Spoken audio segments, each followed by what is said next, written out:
दो भाई एक मेले में जाते हैं। मेले में जाने के लिए उनके पिता उन्हें 5-5 रुपये देते हैं। छोटा भाई 5 रुपये का एक खिलौना खरीद लेता है और बड़ा भाई उस 5 रुपये से उस खिलौने को बनाने का सामान लेता है और 2 दिन वो खिलौना बनाने के बाद तीसरे दिन उसे 5 रुपये में बेच देता है, जिससे उसे 2 रुपये का मुनाफा होता है। दोनों भाई है तो एक बाप की ही संतान, लेकिन दोनों में फर्क क्या है? एक बेटा जिसे रुपये दिए गए वो उस रुपये से खिलौना खरीद लेता है, मतलब सारे पैसे खत्म कर देता है, और दूसरा बेटा खिलौना ना खरीद के खिलौने बनाने का सामान खरीदता है ताकि वो खिलौना बना सके, अपने दिमाग और अपनी समझ का सही इस्तेमाल करके ज्यादा पैसा कमा सके। तो इन दोनों भाइयों को देखकर आपको क्या लगता है कि भविष्य में इनमें से ज्यादा कामयाब कौन सा होगा? जाहिर सी बात है, जो अपने पैसे से पैसा कमाना जानता है, पैसे कमाने की नई नई तरकीबें लगाता है, वो भविष्य में ज्यादा कामयाब रहेगा। और जो बच्चा पैसे को यूं ही खर्च कर देता है, वो आज नहीं तो कल अपने पैसे को खत्म कर देगा।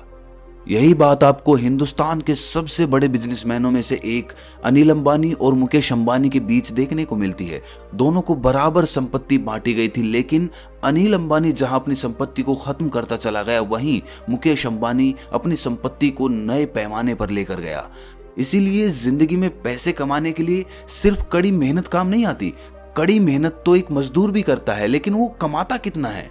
ज्यादा पैसा कमाने के लिए हमें पैसे की फितरत को समझना होगा, धन की फितरत को समझना होगा, ताकि आपका पैसा ही आपके लिए और ज्यादा पैसे कमा कर दें। अगर आप एक बार पैसे की फितरत समझ लेते हैं तो आप अपने बचे कुचे पैसे से ही ज्यादा पैसा कमा सकते हैं, वो भी कम मेहनत करके, अपने दिमाग का इस्तेमाल करके, अपनी समझ का इस्तेमाल करके। आज की जो बोध कहानी मैं आपको सुनाने वाला हूं, उसमें आपको कुछ ऐसे तरीके पता चलेंगे जिसको यूज करके एक साधारण इंसान, एक साधारण आमदनी वाला इंसान भी अच्छे पैसे कमा सकता है। इससे पहले कि आप इस कहानी में खो जाएं, इस चैनल को सब्सक्राइब जरूर कर लें। तो चलिए कहानी शुरू करते हैं। एक नगर में चंगेरी लाल नाम का एक बहुत ही धनवान सेठ रहता था। बहुत सी संपत्ति उसे अपने पिता से विरासत में मिली थी और कुछ संपत्ति उसने अपनी सोच और समझ से अर्जित कर ली थी। उस सेठ के 2 बेटे थे। जहां उसका बड़ा बेटा बहुत ही होनहार था, वहीं छोटा बेटा उसके व्यापार में उसकी कुछ भी मदद नहीं करता था। वो अपनी दुनिया में ही मस्त रहता था। उसे नई नई चीजें सीखने का बहुत शौक था। कभी वो संगीत सीखने लगता तो कभी कोई दूसरी कला सीखने लगता। वहीं उस सेठ का बड़ा बेटा व्यापार का लेन देन देखता था। सेठ को हमेशा लगता था कि मेरा छोटा बेटा मेरी संपत्ति को नष्ट कर देगा, क्योंकि वो तो बेफिजूल की चीजें सीखता रहता है। वो अपने बड़े भाई से कुछ सीख क्यों नहीं लेता? ये बात उसके मन को बहुत आघात पहुंचाती थी कि मेरा छोटा बेटा अपने जीवन में क्या करेगा, कैसे वो अपने जीवन में उन्नति करेगा और कैसे ऊंचाइयां हासिल करेगा।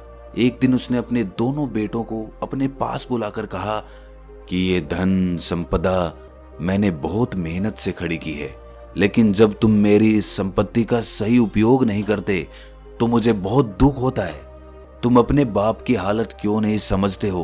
अपने बड़े बेटे की तरफ इशारा करते हुए उसने अपने छोटे बेटे से कहा कि तुम अपने बड़े भाई से कुछ सीख क्यों नहीं लेते? जरा देखो अपने बड़े भाई को, व्यापार को उसने कितना फैला दिया है, और एक तुम हो व्यर्थ की चीजें सीखते रहते हो। संगीत सीखना है, अरे क्या करोगे संगीत सीखकर? तुम्हें भांड बनना है? मेरे व्यापार में मेरा हाथ क्यों नहीं बटाते? नई चीजें क्यों नहीं सीखते?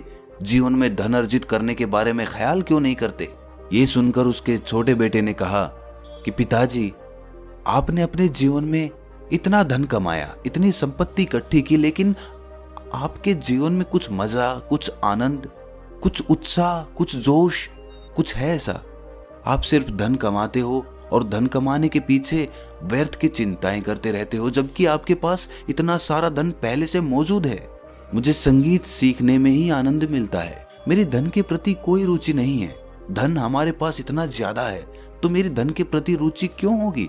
आप खुद सोचिए। ये सुनकर वो सेठ तिलमिला उठा। वो अपने बेटे की तरफ उंगली करते हुए बोला कि तुम्हें लगता है कि ये संपत्ति, ये धन सब व्यर्थ है? मैंने अपनी जिंदगी में यूं ही मेहनत की। क्या तुम्हें लगता है कि धन कमाना इतना आसान है? मैं आज से तुम दोनों भाइयों को 1 साल का वक्त देता हूं। 1 साल में तुम में से जो ज्यादा पैसा कमाएगा, मैं अपनी सारी संपत्ति उसी के नाम करूंगा। याद रखना, मैं अपनी कमाई हुई संपत्ति को यूं ही बर्बाद करने के लिए तुम्हारे हाथों में नहीं दे सकता। अगर 1 साल के अंदर तुमने साबित नहीं किया तो मैं ये सारी संपत्ति तुम्हारे बड़े भाई को दे दूंगा। ये सुनकर उनके छोटे बेटे को बहुत ही दुख हुआ। उसे लगा कि पिताजी के पास इतनी संपत्ति है, लेकिन फिर भी पता नहीं पिताजी संपत्ति को ही क्यों इतना महत्व देते हैं। लेकिन उन्होंने अपने पिता की खुशी के लिए उनकी शर्त मंजूर कर ली। 1 साल का वक्त शुरू हो चुका था। सेठ का बड़ा बेटा तो पहले ही अपना व्यापार जमा कर बैठा हुआ था, तो उसे तो कोई समस्या नहीं थी, वो तो अपना धन कमा रहा था। लेकिन छोटा बेटा अब भी संगीत के पीछे ही लगा हुआ था। उसे कोई चिंता नहीं थी कि मैं 1 साल में कितना धन कमाता हूँ या कितना धन नहीं कमा पाता। वो तो बस अपना संगीत सीखने में मग्न रहता था। धीरे धीरे समय के साथ बड़े भाई को लगने लगा कि सारी संपत्ति मेरे ही हिस्से में आने वाली है, इसीलिए वो निश्चिंत होकर अपना व्यापार कर रहा था। और वहीं सेठ का छोटा बेटा अब भी इन चीजों से एकदम बेखबर था। उसे कोई चिंता नहीं थी कि उसके हिस्से में कितनी जायदाद आती है। लेकिन जैसे जैसे समय बीतने लगा और 1 साल का वक्त नजदीक आ पहुंचा, तभी एक चमत्कार हुआ। किसी ने नहीं सोचा था कि ऐसा हो सकता है। यहाँ तक कि सेठ के छोटे बेटे ने भी ये नहीं सोचा था कि उसकी किस्मत ऐसे अकस्मात तरीके से अचानक बदल जाएगी। एक दिन जब वो अपने संगीत का रियाज कर रहा था, तो उसी प्रदेश के सम्राट वहां पर घोड़े से गुजर रहे थे। जब वो वहां से गुजर रहे थे तो उन्होंने सेठ के छोटे बेटे को संगीत बजाते हुए और गाते हुए देखा, और वो सम्राट उसके संगीत से इतना प्रभावित हो उठा कि उसे अपने राजदरबार में शाही संगीतकार का पद सौंप दिया। शाही संगीतकार राजघराने में बहुत ही ऊंचा ओहदा रखते थे, इसीलिए अचानक से सेठ के छोटे बेटे की किस्मत बदल चुकी थी। अब उसके पास धन की कोई कमी नहीं थी। जब भी राजदरबार में वो कोई गीत पेश करता तो वो सम्राट अनेक स्वर्ण मुद्राएं उस पर न्योछावर कर देता था। इसीलिए बहुत ही कम समय में सेठ का छोटा बेटा बहुत धनवान बन चुका था। जब सेठ को इस बात का पता चला तो उसे अचंभे के साथ बेहद खुशी भी हुई। उसे कभी लगता ही नहीं था कि उसका छोटा बेटा जीवन में इतना कामयाब हो सकता है। लेकिन अपने छोटे बेटे की कामयाबी की वजह से सेठ को अपने सिद्धांतों पर शक होने लगा था। उसने जो धन कमाने के सिद्धांत बना रखे थे वो सारे सिद्धांत ढह गए थे। उसने सीखा था कि जीवन में अगर धन अर्जित करना हो तो कड़ी मेहनत करनी पड़ती है, लेकिन उसके छोटे बेटे ने ये साबित कर दिया था कि बिना मेहनत किए भी धन अर्जित किया जा सकता है। आप अपनी रुचि के हिसाब से काम करते हुए भी अपार धन संपदा पैदा कर सकते हैं। इसीलिए जब सेठ को विश्वास हो चला कि उसका छोटा बेटा धन कमाने के मामले में उससे भी ज्यादा सोच और समझ रखता है, तो एक दिन उसने अपने दोनों बेटों को अपने पास बुलाया। उसने अपने बड़े बेटे से कहा कि बेटा, आज जो बात मैं तुमसे कहने वाला हूँ उस बात का तुम्हें बुरा भी लग सकता है, लेकिन अगर तुम अपने अहंकार को बराबर में रखकर सोचोगे तो तुम्हें ये एहसास होगा कि तुम्हारा छोटा भाई धन कमाने के मामले में तुमसे और मुझसे भी ज्यादा समझ रखता है। ये बात मुझे आज तक पता नहीं थी, लेकिन अब मैं ये बात अच्छी तरह से महसूस कर सकता हूँ कि तुम्हारा छोटा भाई धन कमाने के लिए तुम्हें कुछ आसान सिद्धांत बता सकता है। इसीलिए तुम अपने छोटे भाई की सीख को छोटे में मत लेना, उसकी सीख को बड़े गौर से और बड़े ध्यान से सुनना, क्योंकि वो तुम्हारी जिंदगी को एक नई दिशा दे सकता है। इसके बाद उसने अपने छोटे बेटे को संबोधित करते हुए कहा कि बेटा, मुझे तो हमेशा से यही सिखाया गया है कि जब तुम ज्यादा मेहनत करोगे तो ही तुम ज्यादा धन कमा पाओगे, लेकिन तुमने इस बात को गलत साबित कर दिया। तुम बताओ, तुम्हारे हिसाब से एक इंसान जल्दी पैसा कैसे कमा सकता है? ये सुनकर उसके छोटे बेटे ने कहना शुरू किया कि पिताजी, मैंने जीवन भर धन के बारे में सोचा ही नहीं। मुझे धन कमाने के कोई तरीके नहीं पता है, या कह सकते हैं कि किस्मत से मुझे ये काम मिल गया जिससे कि मैंने इतना सारा धन कमा लिया। पर अगर आप सच में जानना चाहते हैं कि मेरी धन के मामले में क्या सोच है, क्या समझ है। तो मैं आपको एक बात बताना चाहता हूं। मैंने हमेशा सिर्फ अपनी कला को सीखने पर ध्यान दिया। मुझे संगीत सीखने में मजा आता था। मुझे कभी पता नहीं था कि मैं इतना बड़ा संगीतकार भी बन सकता हूं। लेकिन कहते हैं कि आपकी कला आपको कभी भूखा नहीं मरने देती।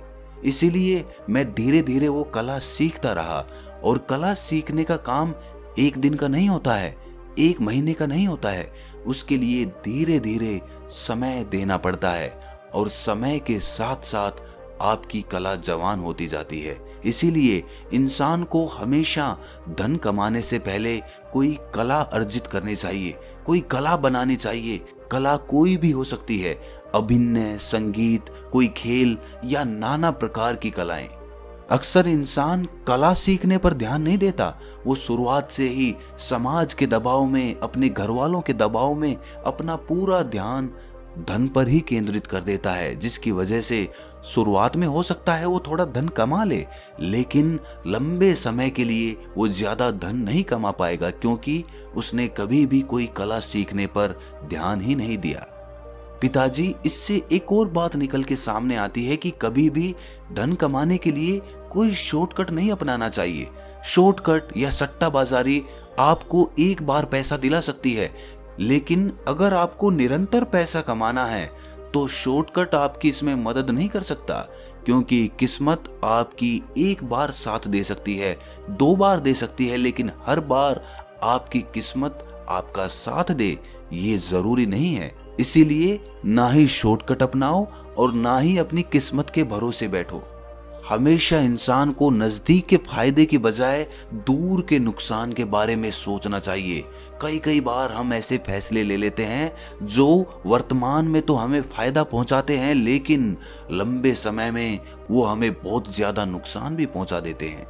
इसके बाद उसने कहा कि पिताजी, कभी भी पैसे को बांध कर नहीं रखना चाहिए। अक्सर लोग धन जोड़कर उसे अपने पास रख लेते हैं। उन्हें लगता है कि मेरे पास धन जोड़ा रहेगा तो जरूरत में वो मेरे काम आएगा। लेकिन धन की प्रवृत्ति ऐसी है कि उसे खर्च होना ही होना है। आप उसे कितनी भी तिजोरी में रख लो, कितना भी उसे संभाल कर रख लो, लेकिन कभी ना कभी वो धन तो खत्म हो ही जाएगा। इसीलिए धन को बांध कर रखने की बजाय उसे अलग अलग जगह पर लगा दो, जिससे कि आपका धन ही आपके लिए और ज्यादा धन कमा कर दे।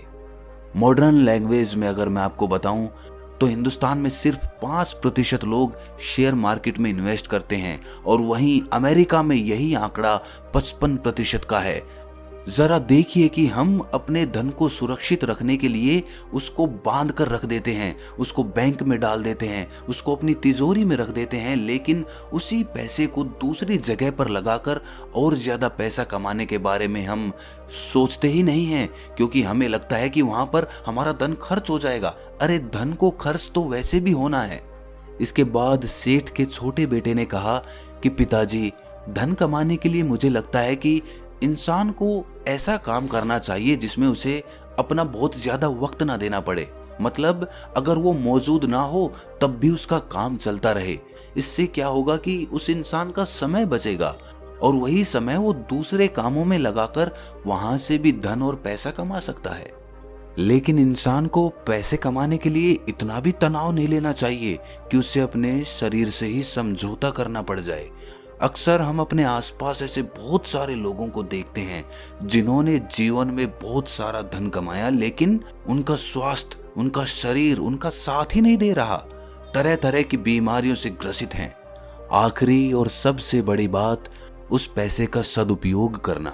जो भी पैसा हम कमाते हैं, अगर हम उसका सही उपयोग नहीं करेंगे तो आज नहीं तो कल पैसा खत्म हो ही जाएगा।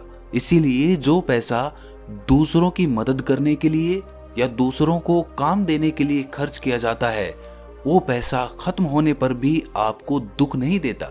इसीलिए ऐसा काम करो ताकि तुम्हारे जरिए दूसरे लोगों को भी काम मिल सके, दूसरे लोगों का जीवन भी सुधर सके। आखिर में एक बात कहना चाहता हूँ कि पैसा तो सब कमाना चाहते हैं और वो भी आसान तरीके से, लेकिन कमा कितने लोग पाते हैं। इसीलिए हमेशा किसी कला को सीखने पर ध्यान दो। जितने भी फिल्म सितारों को हम देखते हैं, उन्होंने अपने जीवन काल में बहुत मेहनत की। अपने शुरुआती दिनों में उनके पास कोई पैसा नहीं होता था, कोई फेम नहीं होता था, लेकिन उन्होंने अपनी कला को सीखना जारी रखा और इतने साल अपनी कला को सीखने के बाद आज उसका परिणाम उन्हें मिल रहा है। लेकिन ये एक दिन में नहीं हुआ, उन्होंने निरंतर अपनी कला को निखारा। अगर आप कोई कला अर्जित कर लेते हैं तो पैसा आपके पीछे भागेगा, लेकिन अगर आप पैसे के पीछे भागेंगे तो आप भागते ही रह जाएंगे, लेकिन आपकी दौड़ कभी पूरी नहीं होगी। इसीलिए किसी भी कला को सीखना शुरू करो। कला कोई भी हो सकती है, शेयर मार्केट, कोई स्पोर्ट, कोई बिजनेस, ये सभी कलाएं होती हैं जिनके द्वारा हम अच्छा धन अर्जित कर सकते हैं, अच्छा पैसा कमा सकते हैं। इसीलिए पैसे के बारे में सोचना बंद करो, पैसा अपने आप आ जाएगा। किसी कला के बारे में सोचो, कला को कैसे ऊपर उठाया जाए इसके बारे में अपनी समझ पैदा करो। तो दोस्तों, कैसी लगी आपको ये कहानी कमेंट सेक्शन में जरूर बताना, और अच्छी लगी तो इस चैनल को सब्सक्राइब जरूर करना। तो मिलते हैं अगली कहानी में, तब तक के लिए अपना ख्याल रखें।